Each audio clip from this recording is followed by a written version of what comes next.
Welcome to episode 150. Today I talk with Sumantha Shankaranarayana, Senior Conversion Rate Optimization Manager at Kaspersky Labs, and we learn how Kaspersky approaches and combines CRO for both B2B and B2C, and how being a movie critic might make you a great CRO specialist. My name is Guido Jansen and welcome to CRO Cafe, the award-winning podcast where I show you the behind the scenes of large and small optimization and growth teams and talk with their specialists about data and human-driven optimization. My goal with the CRO Cafe podcast is to make websites and the lives of optimization specialists a lot better. And we're doing this by spreading a mindset of experimentation and validation, and by improving the quality of standards in digital marketing. You are a vital part in reaching this goal, and one important way for you to help out is by sharing relevant episodes with your colleagues. And if you're not subscribed yet yourself, make sure you are by checking this in your podcast app. It really means a lot and your actions do make a difference. So thank you for doing this. In case you missed the previous episode, last week I was joined by Bas Wouters and we spoke about the launch of their book titled Online Influence. You can listen to that episode on www.shiro.cafe or in the podcast app that you're listening with right now. This episode of Shiro Cafe is made possible by our partners Online Dialogue, SiteSpect, Online Influence Institute, Content Square and Convert.com. Welcome to Season 2, Episode 44. Sumantha, welcome to the Shiro Cafe podcast. And to kick things off, we'd love to know a bit more about your background and how you got started in CRO. Awesome. I mean, first off, love to be here. Great podcast. I've been listening to other episodes, and you're right. CRO is not taught in schools and things like that. For me, it started off. It's really strange. I started optimizing storylines and scripts and things like that by watching movies. One of my first movies that I saw in a theater was Jurassic Park. Yeah, the original in 1994. Yeah. 1994. Since then it started relaying out. Okay, what if the director had made this cut in a different order, or what if there was a flaw and the director did not pick it up, or the film crew did not pick it up. Mm-hmm. What if it was Jurassic Park and there was a plane flying above, right? Yeah. That's incorrect. I mean, not stating that was a thing in Jurassic Park, but there's so many such mistakes that you get to see, especially by vetting others' work, and you have to carry that in your humble roots, right? So you were watching those movies like second by second, frame by frame, to see what they did, or it was just flowing, right? It was just flowing, and I got this intrinsic ability where I could actually pick out flaws and state that, okay, this is incorrect. That was a natural tendency because that's way too back in time. But obviously I studied, grew up, did my engineering and information science and engineering, which is equivalent to information technology elsewhere. And then quite clearly I had this notion of technological aspects, the limitations of what a particular landing page could be, mm-hmm. and how we could increase speeds or performance. And I also had this flair towards storytelling and getting the right concept, the right notion, just seeing things as users do. Some of the biggest wins that I've got in my A/B testing career is just by understanding how people actually behave, how they interact with their daily lives.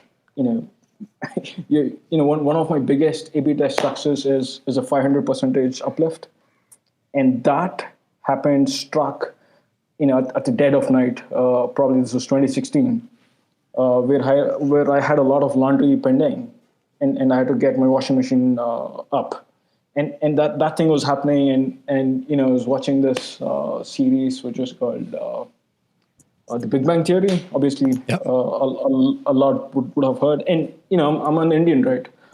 And I was at the time working for a US site. So how do I learn cultures? And obviously I've been seeing Hollywood movies and I know a lot. But there's also this notion where you get to see certain things, where you get to visualize certain things. Imagining how things are set up, how things are shown, and things like that. So on one hand, I've got my washing machine which is running, and that is throwing, different kinds of lights and all of that.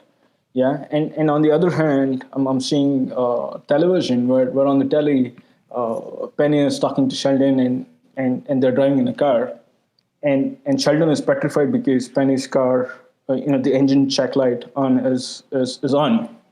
It has caught his attention, and he's petrified that okay, the oil in the engine might not be up to the mark. So I got this readily available notion where I could connect. I was working on a lead gen site, and I knew audience at the back of my mind were, were not like youngsters. They could, pick up design cues and things like that. We had a pretty big lead gen firm, and I introduced phone leads, and there was a dialer which is blinking, and attracting end users' attention right there. They could click that easily, speak to a rep, and give their information and collect everything. And this was based on a particular zip code where we covered services and things like that. And the next day when I looked up, little analytics and all of that, I looked up database as well, and yeah, it was through the roof. So that happened because of a simple change. What I did was, adding animate.css to a dialer, and that was blinking in a way where, yeah, where people would interact with actual devices and what they're used to. That picked up their attention, and there was a need for them to actually utilize this particular service. Yeah, that's a perfect example of cognitive ergonomics, and how people pay attention, and like indeed with Penny in the car, the engine light is blinking, or maybe not even blinking, just turned on, but it's always turned on. Nothing happens, so apparently it's fine. Nothing happened so far. Yeah. That and it's like a learning table, right? Right here, what I do is, I'm always learning. I'm on an infinite learning curve, always learning. Even with our conversation and things like that, there's always scope for learning. Yeah. And it's about, we've laid out on this particular platform where I'm learning from you as well. Yeah. That's good. And it's the same for all sensory organs, right? Be it hearing or seeing stuff or understanding the context behind. Yeah. So the blinking effect, I got that the engine check light is always on, but the blinking effect came down when I was driving down an Indian road. It was a busy stretch. There's so many shops around, but only a medical shop or a pharmacy got my attention because its board was propping out a little bit outside, and there's this plus sign that chemists and pharmacists use here in India, which is a green plus sign, and that was blinking. There were like literally hundreds and hundreds of shops, and I still recall just knowing this particular outlet because the sign was blinking, and it was direct in the in the line of sight. Yeah. So I could irrespective of big boards and things like that, which are all parallel to me, I couldn't see them. And there's this one tiny board which sticks out, and there's that sign that's blinking, and I know, okay, here's a medical shop. I don't have to brake abruptly. I know that's coming up. I could go and park safely. Yeah. Right? And that's the feature because there's a lot of traffic. There's a lot of traffic behind as well. Yeah.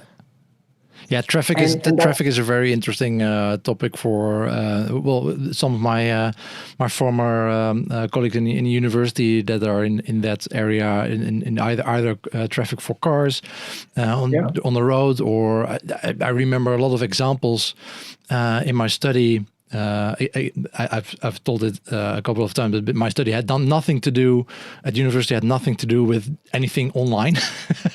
There were a lot of offline examples there, but one of them was, for example, with train drivers, or I think maybe the engineers that they're called. I think the people steering the trains or guiding them over the tracks, and a lot of them were missing signs. Like the red signs basically, and then they just drove through them, causing accidents. And So people in my profession started taking pictures. Okay, what do they actually see outside of the windows? And usually it's a big mess. You really spread. There are a lot of lines going everywhere, especially when you approach stations. There are a lot of different tracks, a lot of overhead lines with all the power cables, and a lot of there are a lot of signs everywhere. And then you understand, that's information overload. It's very easy to imagine someone missing a sign. So what can we do about that? And same thing for regular roads. Absolutely. And that's where, when you're designing systems or building landing pages or working on a product and things like that, you have to have this user centricity notion in place. You've got to have certain heuristics in place. Easily things could go wrong, but just sitting in their shoes and understanding, okay, how is that this particular person is going to perceive the kind of information that you put. You could state something which makes sense to you as a business owner or as a practitioner, but is that tangible enough, right? Is that 100% being conveyed to the other person who's reading it? Because in the end of the day, it's not all about the sites and things like that, because we want to impact the end user's perception, the mind. Yeah. And obviously, the product has to be full of value proposition. If not, you cannot sell it, and that's how it is. And it's simple that if you miss out on that step, there's always going to be something like this happening where you don't know. For example, there's a copywriter who's writing a landing page but does not know who the audience is. Yeah. What is that he's going to write about? Yeah, exactly. If there's no persona which is in the back of his mind, the kind of wants and the kind of pain points that he has, he's not able to draft something which sets in such a way where it communicates all the value propositions and all the benefits in such a way, right? Yeah. Where as and when a person reads, my thumb rule is, again, heuristic is as and when people read content, they have to nod their head. Yeah. In agreement. If they're not, it's so diverse, then try and reach a common point where the other person or different types of personas agree to a point. Yeah, especially if you have a really wide audience for your website or for your product in general, there can be a lot of different ways people view this, right? That's always what I find very interesting when doing user research and giving people basically the same stimuli or the same website, the same product, and you get so many different opinions on that. It's a bit like, you can imagine those Rorschach tests that psychologists use, the ink blobs, and everyone sees something different. And you might not expect this with websites. I mean, they're less ambiguous than an ink blob, you hope, but there's still so many different ways of viewing something because of your background or whatever. Yeah, absolutely. I mean, your background is different, your cultures are different, you're brought up differently, and the way you there's also this test that I recall of, where I think this was conducted in India, where a person walks up to a group of children playing, and says that there's children playing from different backgrounds. There are poor children, and there was as well as rich affluent families who are coming and playing in the ground, and to one set. This particular guy hands out a box of sweet and says that, if you're willing to wait 10 more minutes, I'm going to give you two boxes of sweet. Yeah, and guess what? What happens? Children from rich and affluent backgrounds can wait because they've already eaten such sweets. They're going to think like, okay, 10 more minutes, I'm going to get two boxes of sweet. If not, if all of this was a hoax, there's no worry, because I'll end up eating sweets anyway. But if you flip that equation, and for a guy from a poor background, or for a child from a poor background, he's never eaten a box of sweets. He's going to grab that immediately and run away. Right? Even though if entire thing was true, and his even if he was going to get two boxes, but he's not going to wait, because there's just that urge that he's not eating sweets and he wants to grab that right now and run away. Yeah. Yeah, and there's research going on with doing this exact test with children, right? And having that as a prediction for future success. And apparently there's some correlation there, at least, with the kids that can wait. Well, you're more patient, and that apparently leads to or correlates to more success in your future. Even at work, right? Even at work, especially the newer age, the newer workforce, they don't know how to delay gratification. It's like, okay, I want to join a company, I want to reach this post, I want to do that, I want to do this, but they do not think for a second, or rather about the company. So, and that's how a lot of companies are organized, right? I mean, you have the most people work with really short-term incentives, whether that's bonuses or just general appraisal for the work that you do. It's all short-term. It needs to be successful this week, this month, this quarter, or at least the longest term is probably this year, but it's still relatively short-term if you look at business. And I see that's an issue, that's a challenge for a lot of people, specifically in CRO. Because a CRO program is not, if you've set it up properly, it's not going to give a big result in 4 weeks. Yep. And it's, even if you did get it, it does not mean that it's going to repeat, right? Because it's a long learning process. Because it's not about wins and losses. It's kind of insights that you get and the kind of areas that you apply at. If you're at a larger organization, say if it is making billions of dollars, one such insight is readily going to give you millions of dollars in uplift in revenue or in average order values. And just imagine a series of A/B testing, tests across acquisition or across shopping carts and things like that for over a period of a year. The cumulative cart revenue, for example, could the impact could be huge. Yeah. And that's what businesses wouldn't understand. And they're like, okay, Sumanta, can you get this done in a week?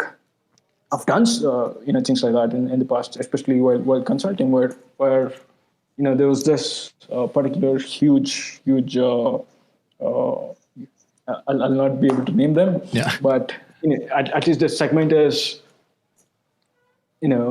classic fields, online classic fields, and they've got like 300 sites, And I did a simple teardown of their site, and the very next day, I'm on a plane meeting their VP of product, their VP of engineering, their CTO, for example. And that's the power that we could spread, and that's the impact that we could actually show it to them. And this organization had a lot of best talent around, because they came from premier Indian institutes like Indian Institute of Technology, for example. The product managers were, they all studied in IITs. Some of the great institutes the world has ever seen, because the knowledge that these institutes spread is immense. The technological process is out of this world.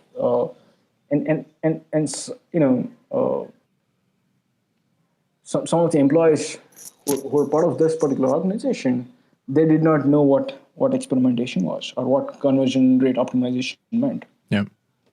They're open about it, and that's how you have to also establish that rapport between, say, a consultant and an internal team member, where they get to see that you're an extension of their arm, basically. It's not like you go there and say, go left and right and say that you did this wrong, you did that wrong, this is not how it is done, but rather build rapport and know what's the inside story, what is that they're working on, and how is that you could actually help and achieve the benefits for the company, right? For over 10 years now, Online Dialogue advises about evidence-based conversion optimization with a focus on data and psychology. We see that analyzing data and recognizing customer behavior results in a better online dialogue with your clients and a higher ROI. The team of strategists, analysts, psychologists and UX specialists gathers valuable insights in the online behavior of your visitors, and together with you they optimize the different elements of your CRO program through redesign, expert reviews, A/B test and behavioral analysis. For more information about their services, go to onlinedialogue.com. The story when you started watching movies, you said I developed a keen eye to see flaws, which is useful as a CRO. Which is useful, but it's not a nice trait to have in conversations or in meetings. Absolutely, I mean, it's just like there's this 600 odd crore company which is doing a lot of great business, and you go there and say that you're not doing this right, you're not doing that right. I mean, just imagine if I talk about Apple, for example, a $1 trillion company, and I go there to a product guy and say that you've done this wrong, you've done that wrong. Yeah. I mean, exactly. You need to do some translation basically into some nicer words. Phrase it in a better way. Nicer words, and it is also about identifying certain patterns where they've actually done stuff well, right? Mm-hmm. And there's already a foundation, and you want to create a structure. You want to create this regimen where that works like clockwork, right? This regimen of experimentation, of getting things done. And we had a week's time before the huge ad rollout was due here in India.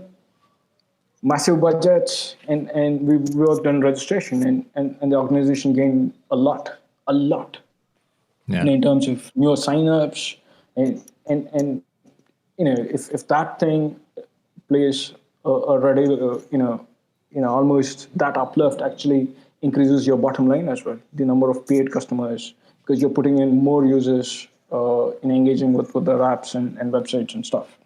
Yeah. So it's about, it's a two-way street, right? It's about them realizing that, and they did mention that they've got conversion.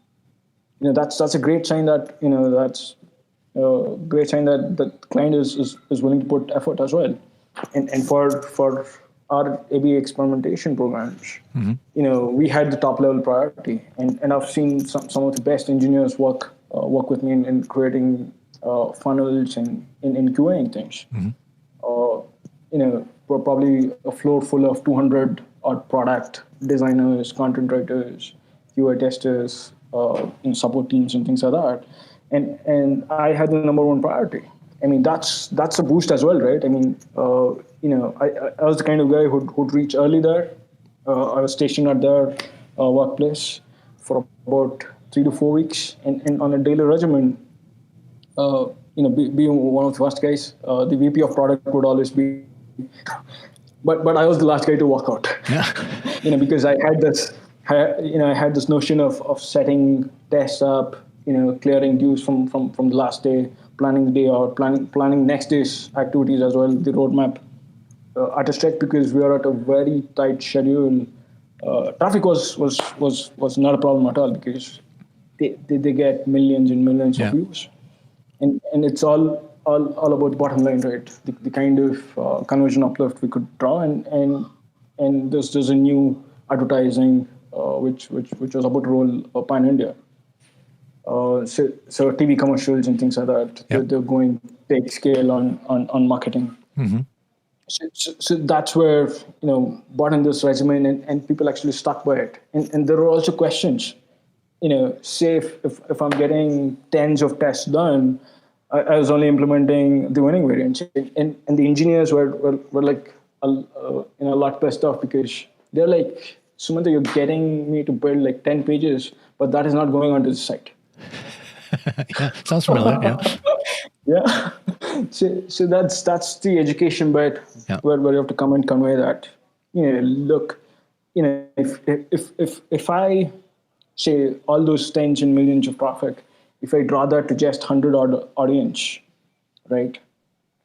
And you want to test in such a way where, would you like to split 50-50 and test and wait? Or would you do something which is more incremental, where would you say that for the first 10, you apply a fix, or you apply a particular variant and learn from that, and apply all those learnings that came along your way, and all those insights onto the next 10. Yeah. Right. And that's where you're actually improving your conversion rate. Exactly. And the kind of test that you've done for the first 10, it's stuck away because you built on that. You made that more robust. You made that much better. Why do you want to stick with that? Yeah. So And yeah, we're already talking for half an hour, but we haven't actually spoken about what you actually do. So let's take a small step back. yeah, So what do you do at Kaspersky? You're a senior CRO there. What are the kind of that's right. projects you work on, and how does your team look like, and that kind of stuff? That's what we want to know now. Yeah. All right. So basically, it's a global CRO team. It's both centralized and decentralized in a way because it's a huge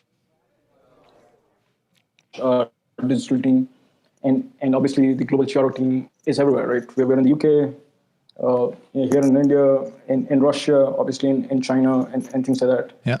And one of the key goals is, or rather for any organization for that matter, is to improve their landing pages. And landing pages is more important because that's your first touch point. Be it a paid ad or an organic landing page and things like that. And that's where you want to ensure that you're giving the best information out there for your end users. You're having certain frameworks and growth models in place. Where it works best for a particular region. Again, coming back to that US example, maybe that's something which worked in US might not work in Germany because I don't have that local insight in Germany, and that's where you study and bank on research. And we've got a great research team in Kaspersky as well. Yeah. Do you mainly work on the B2B or B2C landing pages? It's both. Yeah, it's both. It's both. I mean, it has its separate parallel tracks, obviously, and at times you have to wear a B2B hat while you're working on B2B stuff. It's more like, I mean, at least for people, especially for cybersecurity and things like that, or for any other bigger enterprise stuff. I mean, people might see that as a bit boring, or not as it's more of a perception where people see that this is a bit lifeless than B2C, but that's not the case, right? I mean, you could always tweak things. I mean, you might have less traffic, but you've got chance to do usability tests. You're more qualitative approach where you could bank on certain stuff. And you have less traffic to work with, but the impact can also be bigger. Yeah, it is bigger, and you could give at your own flair, the flair of the brand for what it stands. For example, for what Eugene Kaspersky stands, what he thinks and believes in, what the organization believes in. Yeah. And that's the kind of impact that could be done than being more saturated, than thinking of this particular opinion that no enterprise clients like something which is saturated and plain and big chunks of text and things like that. So it's more about being showing that flair and capturing the attention of in the B2B segment, because end of the day, B2B is what a board of people, could be a CFO, a CIO, a CEO, and obviously you're going to target one of them and convert them as an internal champion for your product services. And that's how things can change. Sales cycle could be pretty long and things like that, but that's still okay. I mean, at least that you're doing stuff that people are admiring, right? Some of the key metrics like people should track ideally is not only like, let's say B2B is a lot more lead gen and things like that. People stick with metrics like open rate, click rates, and things like that on image. Yeah. And nobody focuses on something like, okay, how many of them actually replied back? Yeah. Did you receive a positive message for every email that you sent out? Did you get an acknowledgement? Did you get something in return? That's the kind of conversation that you want to carry out. And one of such B2B deals could be several thousands of dollars. Yeah. Yeah, exactly. And like you said, the main bottleneck might not even be on your website, might be email. Yep. Yep. Yeah. So how does your sorry how do your products? What kind of people do you work with? So do you have like internal user research, front end development? What are the roles that you regularly interact with? I mean, everybody, right? Starting from research. Yeah, there's so many user studies going on from design teams. So you've got to get and build mockups. Yeah. There's product teams. There's web product managers. Engineers, basically front end QA stuff. The entire, I mean, whatever it takes to run a website, right? Could be technology, product, UX, marketers, everybody. Is there also like someone with an equivalent role like you, but focused on the product itself? That's where I think I come in, or rather, it was the original idea of me working for Kaspersky, where it's not only CRO, but I also carry this product mentality and come with an approach where I think a lot about users and how they see stuff and how they perceive stuff, and that's what is at least is one of the duties of product managers, is to interact with customers, get to know how they see stuff, and fill that gap in such a way where the tech team could understand our requirements, and basically that is the case where. Obviously, CRO team internally is leading this initiative. In terms of translating certain requirements where things get simple enough so that it could be built, and it's all about the kind of approach that you take, right? For example, I'm a big believer in lean principles, lean methodologies. That's something where the skill set is already there, right? Yeah. The skill set is it's already there. It's the kind of implementation that you have, and this is a big organization. We've got like 500 odd teams internally across different regions, and the sheer amount of uplift that we could get from existing traffic is massive. The opportunities are massive, and given this COVID-19 backdrop, it's very important that we test and learn. Yeah, it's there's this high scope of things that we could actually be shipping off. The intensity could be a lot more, and it's also interesting because you get to work with interesting stuff, interesting products, both in B2C and B2B, and some of the best, right? Kaspersky, I mean, at least from my understanding, just last year alone, we've probably bagged 900 patents across US, Europe, China, Russia. So when you're backing patents, that means the product is pretty good. Yeah. Right. And we've entered I think almost 84 independent test assessments, and we're number one in 64 out of them, and at least top 3 positions in almost 80% of those tests. Yeah. So that is something, your product is a great fit. It's we've been doing a lot, especially for the medical community. There's this thing where entire product portfolios of Kaspersky were free for medical institutions, hospitals, and things like that. Mm-hmm. And it's, I mean, we have that power, right? And that's something which comes from Eugene, where he wants to help people out, and not only Kaspersky related products and cybersecurity alone. He also has this penchant for other startups and things like that, for tourism. I mean, if you go look up his Instagram account, he's traveled all places. Right? And that's where he wants to foster the culture of startups in tourism and things like that. So when you're at that power, when you have that ability to help the society, why not, right? Yeah. And that's good. I think that's very interesting because the skill set that we have as CRO can be applied across multiple aspects of the company, right? And especially, I mean, I get that zero is often at least first applied in marketing. That makes sense because that's where you usually have the largest numbers. If it's on the website, it's your own. It's an owned medium, and that's where the largest part of your user or potential user base is. So you can run experiments there. But if you're a large enough company, you can still apply these same methodologies to improve the product itself, or the service side, or email. Or, absolutely, absolutely. I mean that's how it should be. I mean, if you're an enterprise with a lot of both B2C customers, I think we protect over 400 million customers. Exactly, and that should be enough traffic to run an A/B test. lot of traffic, right? And we've got there's so many stuff that we could do. I mean, it's tantalizing, it's that great.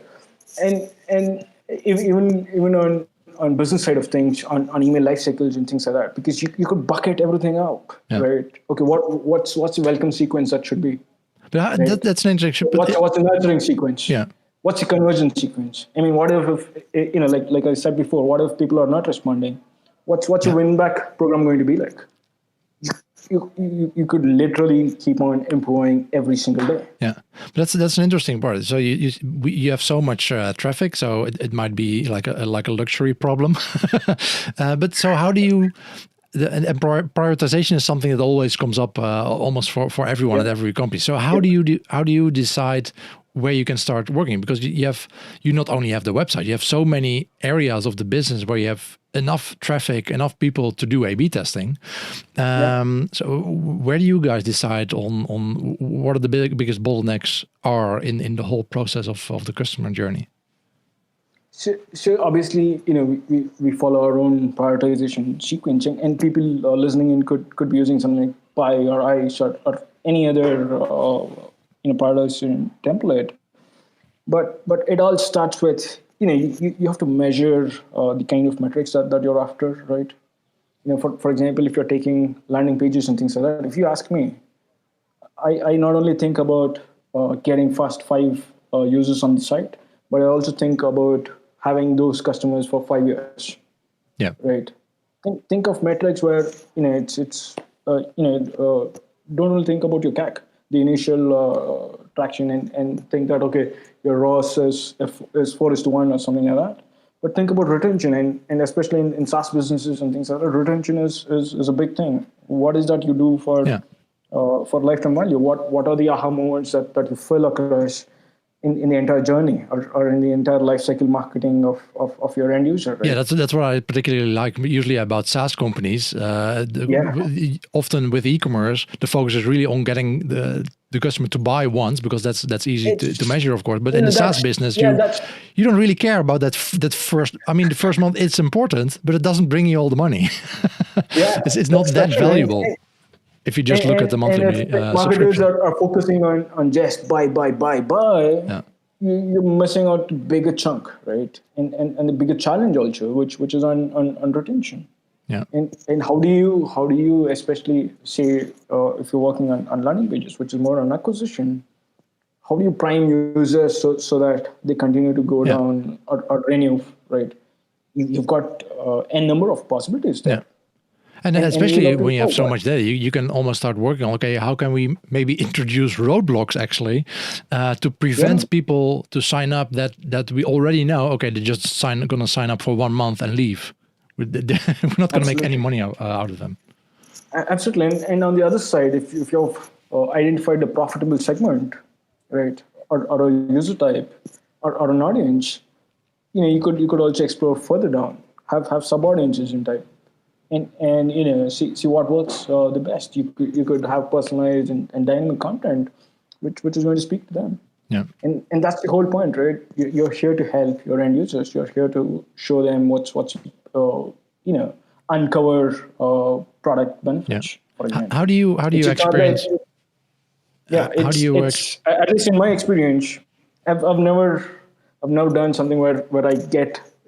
Keep everything on the platter and show it to the user's face, because that's a lot of information overload as well, a cognitive load as well. Yeah. So it's about understanding how people perceive a particular page. I mean, if they're experienced users, would they scroll through the page a lot quicker, just understanding the key points, Yeah. or if it is a novice user who wants simple explanation as to what a product does. So based on that, based on such micro essays, you could actually have a better landing page experience, Yeah. or site-wide experience. Your cart values could literally go up because you've given them such cues and notions where people could actually understand and understand. Okay, this makes sense. Okay, I've not thought about this particular question, and it's good that the site has covered this in an FAQ section, for example. Yeah. It's about that. Uncovering the journey and actually,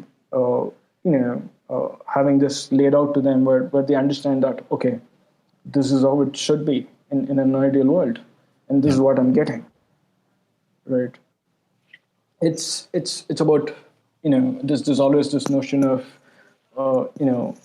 perceived price versus perceived cost associated to that. And obviously that's where you come in and show them the value for a particular service or a particular product, and why they should be using it. And it's not always a yes trap, because it's not like, I come to you and say, hey Guido, do you have a minute so that I can explain this to you, right? Yeah. You're like, oh, okay, stay away.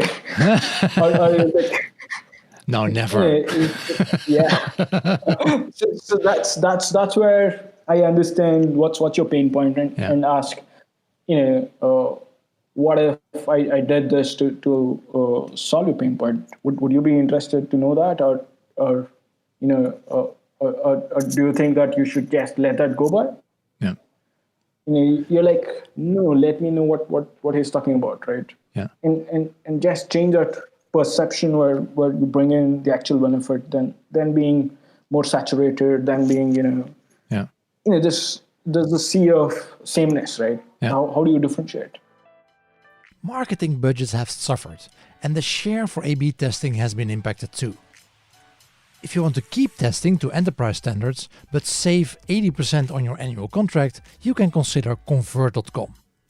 With their summer release, you can take advantage of full stack and hybrid features, strong privacy compliance, no blink, and enterprise-grade security.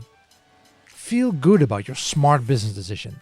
Invest what you save back in your CRO program. Check out www.convert.com/2020.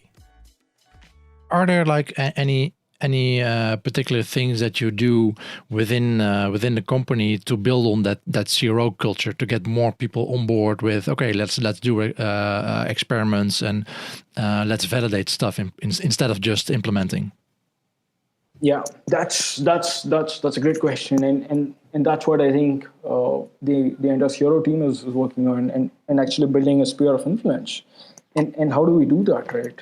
We do that by being transparent, by showing them, look at the kind of wins that we're actually winning in your markets, and this is what we could actually be doing, and also go a step forward and help them understand by showing them certain frameworks and things like that, and explain to them that you could actually be doing this. Yeah.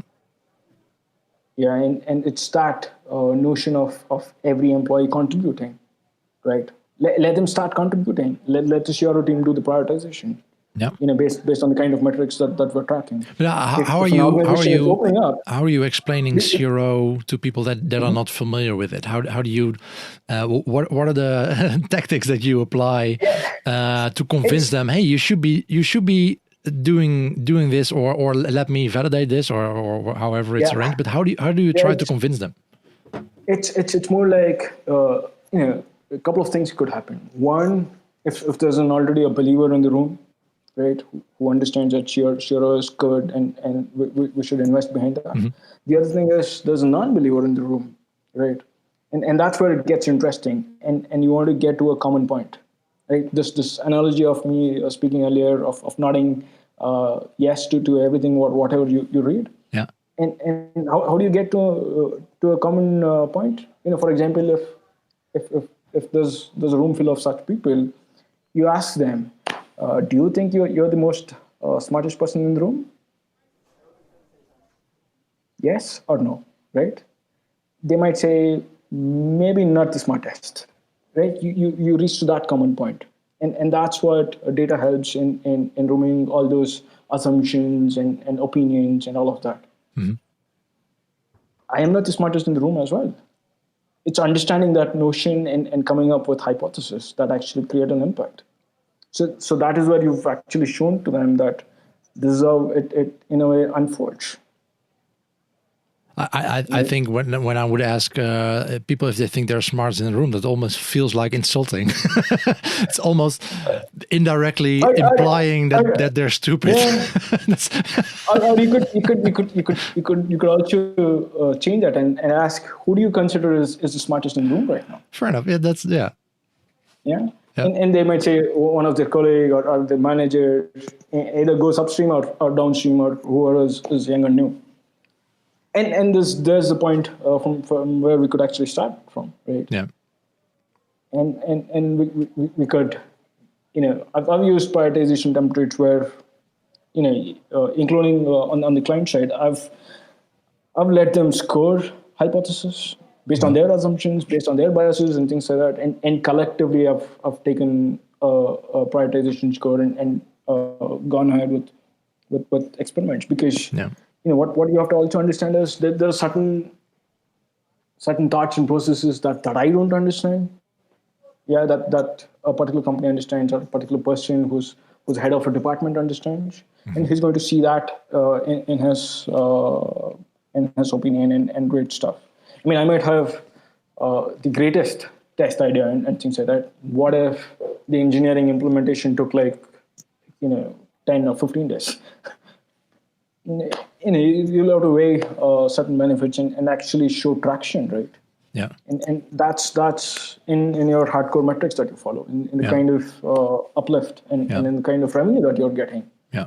And obviously you should not shy away from A/B testing errors, type 1 and type 2, false positive, false negatives, and things like that. Yeah. Your sample size has to, even if you hit 99% statistical significance, there's no harm in running that for 2 or 3 more weeks. Yeah.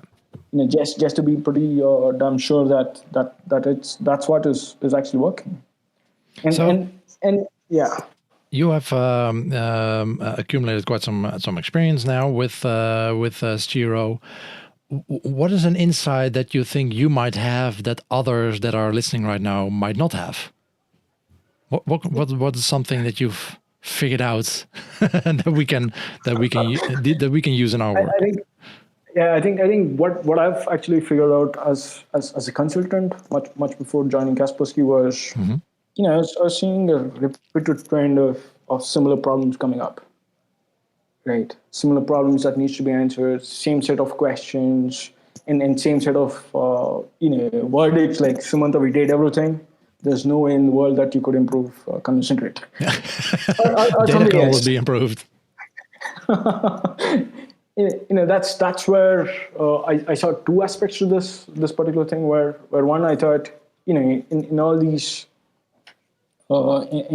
cracks, there's always a consultant who could build a product to fix such problems. Yeah. It could be anything. Either you super zoom in and build a product, or you go out large, bundle everything, and make a product and solve such problems. So that's one insight that I figured out. And on the other hand, since it is almost rudimentary, right? Even if you stand and deliver outstanding results, it's like, this is what we had agreed upon, and that's it. The engagement is done. Yeah, and or it's like the same questions that keeps on repeatedly coming at you, and there's this notion where at least I felt that consulting could actually come with an expiry date. There could be active consultants doing great stuff, getting paid greatly as well. But I think at some point in time you'll have to think about making money from product. I mean, how long could you keep on doing consulting, right? It's just not. It's usually limited, and at least how most work is limited to the hours you can put in, right? And there's only so much hours a week. Yeah, and and if you and it's great that you've done that. You've observed companies at close quarters, and you might come up with certain product ideas and actually build it, and that's going to make you money while you're sleeping. That's nice. That's what we all want, right? So what are speaking of making money while sleeping, what are the things you want to improve or change in the coming 12 months? What are the things you're working on, the projects that you're excited about? There's a lot of exciting stuff happening at Kaspersky, tight-lipped. Yeah. but obviously in general terms. in general terms, we're hellbound on improving user experience. There's a lot of stuff which we're actually doing. You could just imagine the kind of sheer amount of work that we're doing, right? Like 2 years of work which is being shipped in 6 months. So there's a lot of testing velocity which is coming in. There's a lot of velocity around, and that's great for any organization, right? Because if somebody is all perked up and is jumping with energy, that spreads. Each and every organization within that strata, that energy spreads, and that's where I see Kaspersky at. The sheer number of projects, the number of tests that we're doing, the number of impact and results that we're seeing, the test and analysis, the impact and all of that. It's hit at a great pace, and things are slowly uncovering. Where we're actually expanding and taking that to different markets, coming with different insights, and that leads to new set of hypotheses, new sets of testing ideas, and that's how it is. There's always progress, and as long as there's progress, it's better than perfection, right? We're just going out, getting things done. And there's positive stuff coming out of that. We're optimizers, right? So we also like to optimize the way we optimize. So that's it's very meta. Yeah. So thank you so much for sharing all your thoughts about this in the podcast. Like you said in the beginning, you've been listening to a couple of episodes yourself too. So who do you think I should be asking on the show? Who do you want to listen to? I think. I've been mentored by Jacob Linowski. The guy runs goodui.org. Yeah, he's the editor-in-chief, and I think I'm not sure if he's doing an episode before, but that guy keeps on testing a lot. There's just so many stuff that he's been doing on goodui.org. I think which would be a nice addition to this show as well. And for the people that don't know the website, he basically monitors a lot of those the bigger websites like Booking, Bol, Netflix. Those are things that regularly come up, and he basically monitors them for changes on the website and the tests they are running and sharing those results with us.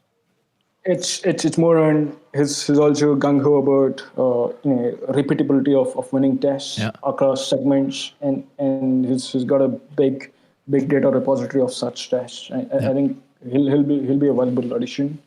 And I've been tight-lipped on Kaspersky, so maybe our VP of Digital, Ivan Imhoff, next time when there's a bit of relaxation and stuff where he could maybe literally walk you through around the kind of stuff we've been doing, hopefully. And his I'm pretty sure you can introduce me to Ivan, right? yeah, for sure. Good. For sure. Let's do that. Thanks. And as a final question for you, any CRO-related books that you'd like to tip to our audience? What did you enjoy reading lately? One of the best absolute gold standards, at least in my eyes, is Dr. Flint McLaughlin. He's got McLabs, Marketing SharePoint, and a bunch of courses as well on landing page optimization, on online testing, and all of that. He's written this great book, which is called as Marketer as a Philosopher. Yeah. And there's a great bunch. Good stuff on in terms of his qualified how conversion sequence would come out to be. He's got a formula for conversion, so to speak. Okay. Out of 30 odd years of marketing research, it goes something like this: C is equal to 4M plus 3v plus 2 whole of I minus f minus 2a. There you go. You're a CRO now. That's it. Yeah, that's it. We don't need those elaborate courses or education. It's just simple as that one single formula. We do need it, but it's simple and very profound. Yeah. Right. And this the C stands for obviously the conversion sequence. The M in that stands for motivation. V in that stands for the force of value proposition. I stands for incentives. F stands for frictional elements present on the site, and A is anxiety elements. So obviously, these are all the kind of heuristics that come into picture, and he's just given a magnitude for each of this. I mean, if you're highly motivated, even if there are 100 hurdles, you're going to cross all of them, right? And that's where the magnitude of motivation is the highest, which is 4M. Next comes the force of value proposition, which is 3V. Right, the next biggest entity with the magnitude. Yeah. If the force of value proposition is that high, then obviously you're going to go ahead. Similarly for incentives, for friction and anxiety elements. And if you've removed anxiety elements, which is minus 2a in the formula, then that's great. Good for users, good for the site, because you've not induced anxiety or buyer's remorse, for example. You bought a product and you're anxious that you've not made a right decision. So things like that. So Hess' book is a great read, which is marketed as a philosopher. He covers a lot of good stuff. Yeah. On biopsychology, on how you have to actually do things. Yeah. So that's there. And there's so many books, right? I mean, I could there also are a list, lot of books, definitely. Eric Rice on the lean startup marketing books. So we have I'm collecting a list of books that Zero's basically recommends. I mean, there's so many marketing books, but on zero.cafe/books, I'm trying to collect all of the books that our guests recommend. I'm sure some of these might have come, might have popped up earlier as well. This one hasn't been in there yet, so I'll definitely add that to the list. And for people that want to read more about this, the conversion formula, 4M plus 3V plus 2 times 1 minus F minus 2A. That might be a bit abstract, but there will be more information about that in the show notes if you want to read about that. Samantha, thank you so much for sharing all this information with us and sharing your story, starting with evaluating movies. I think that's a background I hadn't heard before. I think that's a great background for a Zero specialist. Thank you so much. Thank you so much. And this concludes Season 2, Episode 44 of the Zero Cafe podcast with Sumantha Sankaranarayana from Kaspersky Labs. Next Monday, I talk with Johnny Longdon from Journey Further about embedding experimentation into agile product development. Talk to you then, and always be optimizing.